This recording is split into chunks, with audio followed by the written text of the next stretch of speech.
Humanity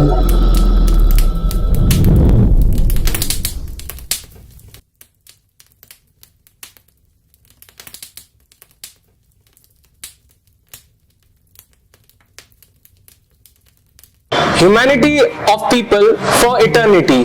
Hope. Hope is everywhere in everyone. To sum up, hope is after all hope to one and all. नमस्कार, सत श्री अकाल। मेरा नाम हरमीत सिंह है और मैं उडी के कास्ट चैरिटेबल फाउंडेशन से आज आप लोगों को एक ऐसे विशेष व्यक्तिगत रूप से एक दीदी से आप लोगों को परिचय कराना चाहता हूं, जिन्होंने ना केवल होप नामक एक किताब लिखी है, बल्कि मैं आज कल उनको संबोधित करता हूं एज डॉक्टर अमरप्रीत कौर बुद्धिराज। और आज वो हमारे एक कंटेंट राइटर भी हैं उडी के कास्ट चैरिटेबल फाउंडेशन के लिए। तो over to you ma'am Amarpreet Kaur Buddhiraja. Hello everyone, नमस्ते। वाहिगुरू जी खालसा, वाहिगुरू जी की फतेह। मैं अमरप्रीत बुद्धिराजा हूँ, रानीगंज को बिलोंग करती हूँ एंड मैं एमए इन इंग्लिश हूँ, बीएड किया हुआ है, प्लस मैं 10 साल से डेली स्कूल की टीचर रह चुकी हूँ। बट चूंकि 4 से 5 साल पहले मेरे साथ एक हादसा हुआ, हादसा भी नहीं बोलूँगी, मेरी तबीयत खराब रहने लगी क्योंकि मैं रिमोटॉइड आर्थराइटिस और सिस्टम स्क्लेरोसिस की पेशेंट हूँ, जिसकी वजह से मेरा हिप जॉइंट रिप्लेसमेंट हुआ, एम्पुटेशन उंगली हुआ है, फिंगर का, स्मॉल टो का, जिसकी वजह से मेरा चलना फिरना रुक गया था। तो तब मेरे पास कुछ उम्मीद बची नहीं थी जिंदगी में कि मैं कुछ कर पाऊंगी। तब मुझे लगा कि yes I can do something in my life. तो क्योंकि मेरा नाम आशा है, which means hope, and Amarpreet जो कि इटर्नल लव है, तो मैंने सोचा क्यों ना मैं कुछ लिखना स्टार्ट करूं सोसाइटी के लिए। तो मैं जो फील करती थी सोसाइटी के लिए, जो थॉट्स मेरे मन में आते थे, वो मैं पेपर और कलम पे लिखना स्टार्ट की। और अपने फैमिली और अपने भैया के सपोर्ट से मैंने एक बुक पब्लिश की जब मैं हिप जॉइंट रिप्लेसमेंट हुआ, बैसाखी वाले दिन 12 अप्रैल 2019 को, जो कि आप देख सकते हैं होप इटर्नल लव नाम का मैंने बुक पब्लिश किया है, जो कि Amazon, फ्लिपकार्ट और नोशन प्रेस में अवेलेबल है। एंड ये मैं चाहती हूँ जो लोगों तक पहुँचे। इसमें 30 इंग्लिश पोएम्स है और 30 हिंदी पोएम्स है, जो कि रिटन इन इंग्लिश है। तो इसमें मैंने अलग अलग टॉपिक्स पर लिखा है, जैसे झोपड़ियों के बच्चे, मैं पिता को जानती हूँ, मेरी माँ, स्कूल लाइफ, इवन होप का फुल फॉर्म, स्ट्रेस, फ्रेंडशिप, जो चीजें कोई भी इंसान या कोई भी नॉर्मल बंदा अपने नॉर्मल लाइफ में फील करता है, उसे मैंने कागज और कलम में लिख डाला है, आप ये कह सकते हैं। तो मेरा मेन मोटो यही था कि मेरी जो सोच है, अच्छी सोच मैं बोलूँगी, वो लोगों तक पहुँचे, मेरे राइटिंग के जरिए पहुँचे, क्योंकि मुझे और कोई जरिया मिल नहीं रहा था कि मैं किस तरीके से लोगों तक पहुँचूँ। या जो लोग मुझे सोचते थे कि मैं कुछ नहीं कर पाऊँगी ज़िंदगी में, या मेरी ज़िंदगी ही खत्म हो गई है क्योंकि मैं अब चल नहीं सकती हूँ, तो मैं ये बोलना चाहूँगी लोगों को, या जो लोग मुझे अंडर एस्टिमेट करते थे मेरी ज़िंदगी में, इवन स्कूल के कुछ टीचर्स या मेरे हेड भी, कि आई कैन नॉट राइट या I can not deal with people, मैं बच्चों को नहीं पढ़ा पाऊंगी, तो मैं उन्हें ये बोलना चाहूंगी कि ऐसा कुछ नहीं है। कोई भी चाहे कुछ भी करे जिंदगी में, कुछ भी अपनी जिंदगी में पा सकता है, अगर वो अपने ठान ले कि yes that person can do it. तो मेरे फैमिली, मेरे पेरेंट्स स्पेशली, मेरे भैया ने, आजबे ने मुझे बहुत सपोर्ट किया इस चीज़ के लिए, मुझे कभी किसी चीज़ के लिए रोका नहीं। मेरे डिसेबल्ड होने के बाद भी, मतलब डिफरेंटली एबल्ड होने के बाद भी, उन्होंने बोला तुम जो चाहो कर सकती हो। तो उनके सपोर्ट से और कुछ मेरे स्टूडेंट्स के सपोर्ट से, कुछ मेरे टीचर्स के सपोर्ट से मैंने ये बुक लिखी है। उसके बाद मैंने हिम्मत करके सेकंड बुक भी लिखी, जो कि ई बुक के फॉर्म में मिलता है अमेज़न पे, प्ले स्टोर पे एंड गूगल प्ले पे। तो वो मैं नवंबर 2022 में पब्लिश की। एंड इवन मैं थर्ड मेरा पब्लिकेशन होने वाला है, दैट इज वुमेन कॉलम, वो 8 मार्च को पब्लिश होगा। वो एक बुक है जिसपे 20-25 राइटर्स पार्ट लिए और मैं उस पर को ऑथर का काम कर रही हूँ। और उसके पहले मुझे लकीली चांस मिला उडी एकाश फाउंडेशन से जुड़ने का, जिसकी मैं कंटेंट राइटर बनी। राजीव छावड़ा जी ने मुझे वहाँ प्रमोट किया एंड मैं आई फील लकी, मैं अपने को बहुत सौभाग्यशाली मानती हूँ कि मैं उदित से जुड़ी हुई हूँ एंड आगे भी बहुत सारा काम उस फाउंडेशन के लिए करना चाहूँगी। एंड बाद में मुझे ये इंटरव्यू का मौका हरमीत जी ने दिया, जो कि मेरे लिए भी बहुत बड़ी बात है, क्योंकि मुझे इस टाइप का प्लेटफॉर्म आज तक कभी किसी ने दिया नहीं था, जो कि अब मुझे मिल रहा है। तो शायद ये मैं मौका किसी भी हाल में खोना नहीं चाहती थी एंड मैं अपना बेस्ट देना चाहती हूँ। एंड ये लाइफ में सबको बता देना चाहती हूँ कि कुछ भी हो लाइफ में आपके साथ, आप प्लीज अपना हिम्मत, अपनी उम्मीद, अपनी आशा जिंदगी में ना छोड़े एंड आगे बढ़ते रहे, ताकि गॉड उन्हीं की हेल्प करते हैं जो खुद को हेल्प करते हैं, और किसी के सहारे ना जिए, हमेशा खुद पे इंडिपेंडेंट रहे। एंड जितनी भी आपकी कोशिशें होंगी, गॉड जरूर आपको उस पर आगे बढ़ने से कभी रोकेंगे नहीं, हमेशा आपका साथ देंगे एंड खुद आपके साथ लोग जुड़ते रहेंगे जैसे जैसे आप अपने कदम बढ़ाते रहेंगे। तो वाहिगुरु हमेशा आपके कदम पे जो भी मुसीबतें आएंगी उसे हटाएंगे एंड आपको आगे बढ़ने से कभी नहीं रोकेंगे। तो be good and help people who need help, please उन्हें हेल्प कीजिए। जो भी डिफरेंटली डिसेबल्ड हैं या कहते हैं ना अपाहिज है या फिजिकली चैलेंज है, प्लीज उनके लिए हेल्प कीजिए, क्योंकि उन्हें जरा सा आप हाथ भी देंगे ना तो वो उस सहारे को लेके बहुत आगे बढ़ सकते हैं, क्योंकि वो है ही डिफरेंटली एबल्ड लोग से वो काफी आगे बढ़ सकते हैं। जस्ट उन्हें एक चांस, एक मौके की तलाश होती है और वो मौका जैसे उन्हें मिलेगा ना वो बहुत आगे निकल जाएंगे। तो प्लीज वो सहारा उन्हें आप दीजिए। तो मैं यही चाहूंगी कि आप उन्हें हेल्प कीजिए एंड ऑर्फन जो लोग हैं एंड जो लोग को लाइक अनाथ हैं, जो लोग ओल्ड हैं, उन्हें भी हेल्प कीजिए, ताकि वो भी अपने आप को बेसहारा ना समझे अपनी जिंदगी पे। Thanks a lot everyone, specially Rajeev Chhabra, Harmeet Singh ji, Prateek भैया, एवरीबॉडी एंड इवन जो सुभाष भैया जो मेरा टेलीकास्ट कर रहे हैं। Please I would like you to support him also, because he supporting me at the same time. और मुझे इतना सपोर्ट कर रहे हैं, मे भी उनके मिलियंस ऑफ फॉलोअर्स होंगे, बट मैं चाहूंगी वो और दिन रात तरक्की करें, उन्हें आप ऊंचाइयों तक पहुंचाएं, क्योंकि वो मेरे लिए इतना सोच के मेरे पास आए हैं मुझे जाने बचाने भी। Thanks a lot, God bless everybody, Waheguru मेरे करे रब रखा। A dream for you, a dream for me. Let's see from our eyes, how is it for we? Let's make it to a laugh, how that can be. A wish for you, a wish for me. Let's see when it gets fulfilled by thee. Well, these are not my words. These are words written by one of my favorite doctors of hope, Amarpreet Buddhi Raja ji. Ma'am, we are covering about on 8 March women empowerment का day है। आप उस महिला सशक्तिकरण के दिन के बारे में आप क्या कहना चाहेंगे? मैं यही बोलूंगी कि जो भी वुमेन है या औरत है या कोई भी लड़की हो, अपने आप को अकेला ना समझे अपनी जिंदगी में। सब कोई उन्हें सपोर्ट करने के लिए ऑलवेज रेडी रहते हैं। बस आप एक बार बोल के देखिए, आवाज उठा के देखिए, तो कोई ना कोई आपको हेल्प करने के लिए, आपका साथ देने के लिए जरूर आएगा। उस हिसाब से आप अपने आप को सेल्फ इंडिपेंडेंट करके आगे बढ़िए, किसी की बातों पे ना आके या किसी की बातों को ना सोचते हुए बस आगे बढ़ते चलिए। मैम, एज आपने बोला कि सेल्फ इंडिपेंडेंट बन के आगे बढ़िए एंड बाय दी अपीयरेंस, जैसे आप एक physically super challenged and super motivated person है।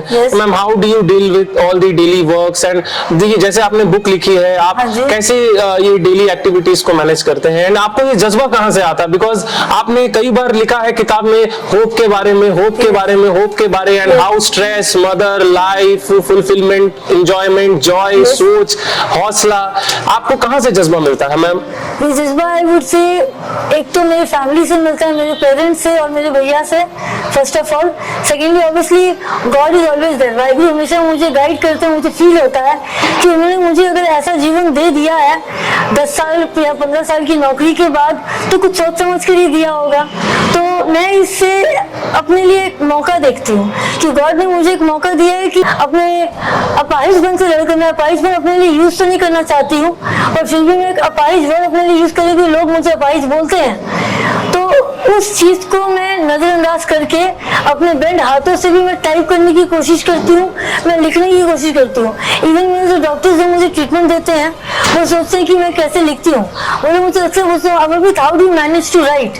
मैं उन्हें यही जवाब देती हूँ सर बस हो जाता है किसी तरीके से। पेन भले मैं प्रॉपरली होल्ड नहीं कर सकती हूँ या थोड़ा क्रिकेट लिखती हूँ बट मैं लिख लेती हूँ। सिग्नेचर्स भी गॉड की दया से अभी तक अपने आप करती हूँ एंड लिखती भी हूँ अपने आप। तभी मैं इतना बुक पब्लिश की हूँ जो कि hope eternal love book publish है, first book. Second e book है hope gives us new aasha. तो ये सब मैं कर लेती हूँ। बस मुझे लगता है कि मुझे कुछ करना है। बैठ जाऊंगी तो शायद I will die. I don't want that death should come before I die. मौत मेरे से अभी मेरे अंदर उसकी मेरे सामने में मौत आई नहीं है। मौत आएगी जब मैं खुद को समझूंगी कि मैं मर चुकी हूँ। तो अभी भी वो जज्बा है कायम मेरे अंदर because my brain is working. Physically I can't work, I understand, my hands don't work, मैं चल नहीं सकती अभी बट दिमाग तो काम कर रहा है कुछ हद तक है, बहुत हद तक आई वुड से। तो जब तक दिमाग काम कर रहा है तो लेट्स वर्क। तो उस सोच को मैं रख के अपने अंदर मैं दिमागी तौर पे काम करती हूँ, लिखती हूँ और वही लिखती हूँ जो मुझे लगता है कि मुझे समाज के लिए लिखना चाहिए, वुमेन पावर के लिए लिखना चाहिए, या जो चीज लोगों को नहीं मिलती अपनी रियल लाइफ में ड्रीम के थ्रू मिल जाए। राइट। तो मैम आप सुपर ब्लेस्ड हैं, आप सुपर टैलेंटेड हैं, आपका जज्बा को हम सलाम करते हैं। Thanks a lot. और हमें लगता है कि उडीक के तरफ से या हम अपने आसनसोल, दुर्गापुर, वेस्ट बर्धमान डिस्ट्रिक्ट के तरफ से ये जो लोकल हीरोज हैं या मैं इनको कहूंगा जो जज्बा ये दिखा रहे हैं और उडीक के माध्यम से हम जिन लोगों को उजागर करके आगे लाना चाह रहे हैं, इनके शब्द, इनके बोल, इनकी व्यक्ति, इनका सोच और इनका एक जज्बा ही इनको आगे लेके जा रहा है। बिकॉज आप फिजिकली चैलेंज हो सकते हैं बट आपके अंदर की जो क्षमता है, आपके अंदर की जो शक्ति है, हम उसको सलाम करते हैं मैम। शुक्रिया। और हम आशा करते हैं कि इस वुमेन एम्पावरमेंट डे को ना केवल हम आसनसोल एक इसको त्योहार की तरह मनाएं आप जैसे व्यक्ति विशेष के थ्रू, कि आपके अंदर जो जज्बा है, आप जो जज्बा दिखा, आप आपकी हॉबीज के बारे, आपका एजुकेशनल बैकग्राउंड क्या था, आप अगर उसके बारे कुछ हमारे दर्शकों को बताना चाहें। श्योर। एजुकेशन की बात अगर की जाए तो मेरा स्कूलिंग हुआ था आसनसोल एजी चर्च से ही, फिर +2 हुआ जमशेदपुर लॉयला से, देन इंग्लिश ऑनर्स मैंने किया यहाँ टीडीवी कॉलेज से Raniganj, followed by BEd from Jamshedpur Loyola college. उसके बाद मैंने ज्वाइन किया दुर्गापुर एजी चर्च बिना सटी जो है, वहाँ मैंने करीबन 9 या 10 महीने काम किया बट वहाँ भी मुझे बहुत प्यार मिला स्टूडेंट्स से, टीचर्स से। स्कूल तो मुझे लीव करने के लिए रेडी नहीं था बट लकीली मेरा सिलेक्शन हो गया डीएवी स्कूल निंचा में। मुझे बिना सटी स्कूल छोड़ना पड़ा बट मुझे बहुत बुरा लग रहा था जब मैं वो स्कूल छोड़ी थी क्योंकि वहाँ के स्टूडेंट्स मुझे बहुत मानते थे, बहुत रिस्पेक्ट करते थे, इवन वहाँ के पेरेंट्स भी मुझे बहुत रिस्पेक्ट देते थे। बट चूंकि growth is the need of life, तो मेरा डीएवी में मुझे लगा कि मैं ज़्यादा ग्रो करूंगी, इसलिए मुझे वो स्कूल छोड़ना पड़ा एंड आई जॉइंड डीएवी इन 2008 और 9। आफ्टर ज्वाइनिंग डीएवी मेरा नॉर्मल लाइफ था बट अगर आप मेरी हेल्थ की बात करें तो मुझे हेल्थ इश्यूज मैं खुद जब क्लास 9-10 में थी तभी से हो चुका था। तो मैम ये जो सडन चेंजेस हुए हैं आपकी life, what do you think that changed your entire life and how it happened, when it happened and how you are living through आपकी अभी करंट जिंदगी पे? Yes, actually 9 और 10 में थी तभी मेरे को सिस्टम स्क्लेरोसिस का प्रॉब्लम स्टार्ट हो गया था। हाथों में जख्म होते थे, वही जख्म हालत में मैंने और मेरे पेपर्स दिए हैं तो मेरा ट्रीटमेंट चल रहा था। तो I had taken a lot of steroids in my life, मैंने बहुत स्टेरॉइड्स लिए अपने लाइफ में, जिसकी वजह से यू कैन से 10 साल बाद मुझे रूमेटॉइड आर्थराइटिस का भी प्रॉब्लम हो गया। तो रूमेटॉइड आर्थराइटिस मेरा प्रोग्रेसिव स्टेज में चला गया जिसके कारण मेरे 2011 में जॉब करते करते हैंड्स बैंड होना स्टार्ट हो गए। तो हैंड्स जब बैंड होना स्टार्ट हुए तो मुझे लगा या डॉक्टर्स को भी लगा कि शायद मैं जॉब कंटिन्यू कर पाऊंगी। बट तभी से मान लो कि मेरे अंदर वो मेरा नाम जो है आशा, होप ने हिम्मत नहीं छोड़ी एंड उस होप से मैं आगे बढ़ती रही कि मुझे बैंड हाथों से ही मेरे स्टूडेंट्स को पढ़ाना है, उनकी लाइफ बनानी है। तो मैं बैंड हाथों से ही कॉपी करेक्शन करती थी, बोर्ड में लिखती थी, पेन होता था, स्ट्रगल कर करके मैंने अपने एजुकेशन भी लिया प्लस अपना जॉब लाइफ भी कंटिन्यू किया है। Plus I was very good in cooking, I used to love cooking. मैं बहुत अच्छे से कुक भी करती थी। मैं 5 से 6 साल कथक डांसर रह चुकी हूँ, हारमोनियम प्लेयर थी, मैं इवन गुरुद्वारे में कीर्तन भी करती थी एंड मुझे बहुत अच्छा लगता था कि गुरुद्वारे जाना, सेवा करना। मैं अमृतसर भी बहुत बार जाके कई भी गुरुद्वारे में बहुत बार सेवा कर चुकी हूँ, जो कि अब मैं बहुत मिस करती हूँ। सबसे ज्यादा तो मैं मिस करती हूँ अपना डांस, जो कि मैं डांस को लेके भी बहुत आगे बढ़ना चाहती थी, कुकिंग को लेके आगे बढ़ना चाहती थी, because I love to make people eat. मुझे बहुत खुशी होती थी कि मैं जब लोगों को खिलाती थी, मेरे घर वाले, मेरे फ्रेंड्स मेरे हाथ के बने खाने को लाइक करते थे, पसंद करते थे। बोलते मम्मी तू बहुत अच्छा कुकिंग करती है, you will become very good chef, या बहुत से डांसर तू बनेगी। बट सब चीज धीरे धीरे ना मुझसे छूटता गया as I was growing in life. Teaching भी मेरा पैशन था, I used to love kids, अभी बच्चों को मैं बहुत प्यार करती हूँ। तो वो तो बरकरार रहा, कंटिन्यू रहा, क्योंकि मुझे स्कूल गॉड ने दिया एक प्लेटफॉर्म जहाँ मैं स्टूडेंट से इंटरेक्ट करती, बच्चों से मिलती। LKG से लेके 10-12 के बच्चे तक मुझे बहुत प्यार करते हैं। इवन यू कैन से कि स्कूल में मेरा फैन फॉलोइंग बहुत था। बच्चे मुझे एज ए मदर ट्रीट करते थे, कोई दीदी बोलते थे, इवन कोई माँ भी बोलते थे, जो कि मुझे इमोशनल टच दे जाता था, जो कि अब मैं बहुत मिस करती हूँ क्योंकि स्कूल मेरा छूट चुका है। बट अब ये बोलेंगी मैंने घर में भी ट्यूशंस कंटिन्यू रखा ताकि मैं लर्निंग प्रोसेस से कंटिन्यू रहूँ। मैं नहीं चाहती थी कि मेरा लर्निंग प्रोसेस रुक जाए। अगर ये लर्निंग प्रोसेस रुक जाता तो शायद तब मैं पूरी डिसेबल्ड कहलाती। तो लर्निंग प्रोसेस को कंटिन्यू करने के लिए मैं ट्यूशन देती हूँ एंड चूंकि मैं बहुत इमोशनल हूँ, मैं फ्री ऑफ कॉस्ट भी बहुत सारे स्टूडेंट्स को पढ़ाती हूँ या उन्हें बुक्स देती हूँ या किसी न किसी तरीके से उन्हें फीस माफ करके I continue in my life and help people. I think Udeek also is giving me a clear cut platform कि मैं कंटेंट राइटिंग अपना लिख कर एक छोटा सा हिस्सा उडीक एक आस में बनूं या कोई भी चीज के लिए उडीक जो काम कर रहा है उस पर मैं योगदान देते हुए अपने आप को लकी फील करूं कि yes I am doing something in my life. Well thank you ma'am, ये प्रिविलेज हमारा है कि आप जैसे लोग, आप जैसे व्यक्तित्व हमारे साथ जुड़े हैं। मैं आपका बहुत बहुत धन्यवाद करता हूँ मैम। अगर आपको शॉर्ट में अमरप्रीत कौर के बारे कुछ बताना हो तो आप क्या कहना चाहेंगे? अभी की सिचुएशन को देखते हुए मैं यही बोलूंगी that I am a fish that hasn't found its ocean yet. I am a fish that hasn't found its ocean yet, struggling in a small pool of water, wishing to reach a destination. Journey seems to be difficult. My journey seems to be difficult, but yet hope within me never lets me die. Thanks a lot. तो ma'am बहुत बहुत धन्यवाद, आपने अपना कीमती समय हम लोगों को दिया एंड मैं हमारे व्यूवर्स को मैम की आशा या होप देख के एक ही चीज कहूंगा, उनके जिंदगी के हौसले को देखकर एक शायरी अर्ज करता हूँ। मेरी जिंदगी की पहचान अभी बाकी है, हौसलों का इम्तिहान अभी बाकी है, अभी तो नापी है कुछ मुट्ठी भर जमीन, आगे पूरा आसमान बाकी है, आगे पूरा आसमान बाकी है। Thank you ma'am so much for connecting with us and thank you Udeek being a volunteer. I am very grateful कि मैं ऐसे व्यक्ति विशेष से मिल पाया।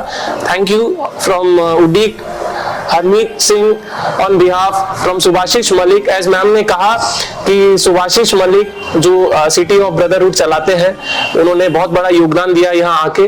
तो वी सपोर्ट एकॉब guys, please subscribe and like the hit button of एकॉब more and more. Thank you Subhashish. की 2 किताबें अवेलेबल है। पहली किताब होप इटर्नल लव जो कि अमेजन, फ्लिपकार्ट और मोशन प्रेस पे अवेलेबल है। Guys it hardly cost us $200। I think let's support what someone is trying to put her love in through this book. दूसरी बुक आ रही है होप गिव्स अस न्यू आशा, जो कि अवेलेबल है Amazon Playbook and Google Play पे। So guys, please support us and please support her and make her journey remarkable. Thank you so much.